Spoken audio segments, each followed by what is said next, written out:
The comic begins with a man named Shelton, dragged by the twins Castor and Pollux, being taken by two shady-looking characters, Castor and Pollux, in suits into a club in an unidentified red light district.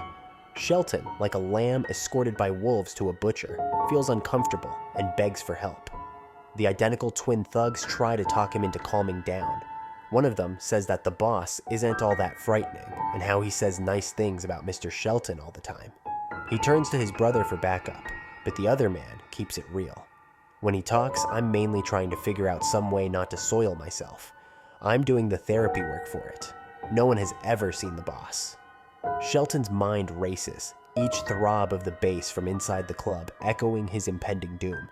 Castor throws it open, a wave of stale cigarette smoke, and the cloying scent of cheap perfume washes over Shelton, making him gag. He is shoved forward, stumbling into the dimly lit hallway. His body trembles, and he waits for the inevitable. He can feel the sweat trickling down his back, a cold reminder of the danger he is in. The threat hangs in the air like a storm cloud, suffocating and unyielding. Shelton is led into a dark, bare room with only a wooden crate on the floor. A voice emanates from the box. "Know who I am?" Shelton nervously says that he does, and the voice asks why Shelton helped steal from him. Shelton babbles that he knows he shouldn't steal from the boss, called Junior, and the hidden boss agrees, then asks him a question. "You have a wife, daughters. They die or you die. They die or you die." Shelton screams to kill his family instead, and Junior drags him bodily into the crate, hissing, "That is the choice everyone makes. That was creepy."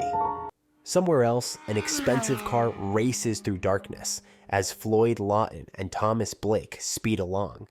Blake explains that something bad happened in Africa, and we see a flashback of Catman in action. "A lot of men died ugly and were left to rot, and worse," he says. Lawton snorts and almost laughs. "I have it on good authority that guys die all the time. You asking me to believe you care?" Blake quietly answers, "No, I'm saying I don't care. I'm saying I'd do it again." As Catman contemplates retiring, or worse, superheroing, they stop by a tiny convenience store. Blake poses a question.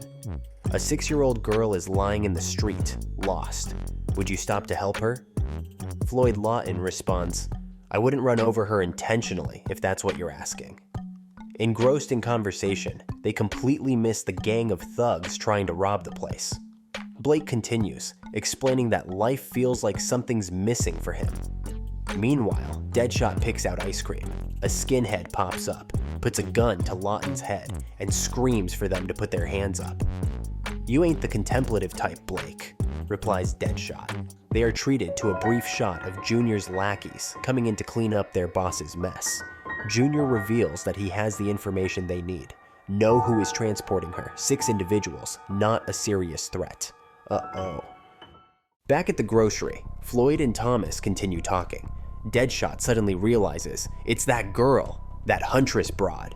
The best part is watching the skinheads scream at them while the two men calmly discuss chicks and ennui with guns to their heads.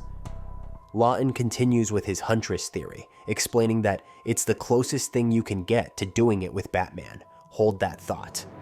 Deadshot whirls, grabs the gun, and breaks the thug's nose with his elbow. "You don't respect me, fine, but you will respect the gun." Floyd shows the idiots how it's done, explaining as he robs the grocer, taking all the cash. "This goes with me because you're too dumb to earn it." And an armload of smokes. "These go with me because of your, shocking lack of security," he says to the store owner. Ha! Deadshot and Catman prepare to leave. Catman feels obligated to step in and save the day though, and rips the thugs nearly to pieces with his claws. "Yep, guess the Justice League ought to be calling any day now, General Glory," replies Deadshot from the door. Back at their lair,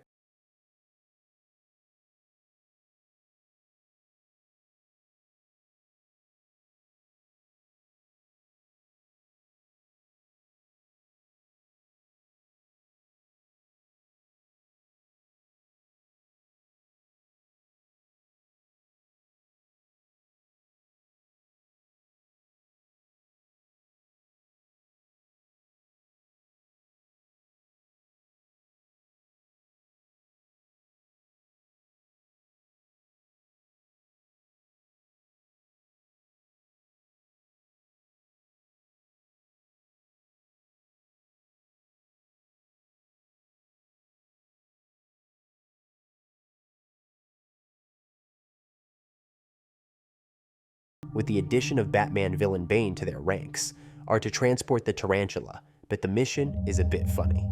Just as she points this out, Catman gets a call from the Huntress. She has his digits, warning him not to take the gig. 6 are dead if they cross swords with Junior and hang up, stating that there is 10 million bounty on his head. Speaking to the darkness, Huntress explains how much she hates doing what she just did. The skies of Gotham City light up with Batman.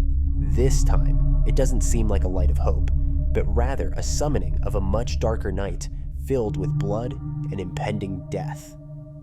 "A bloodbath is coming, Huntress," replies the Batman from the shadows. "None of us are getting out of this with clean hands, least of all Thomas Blake."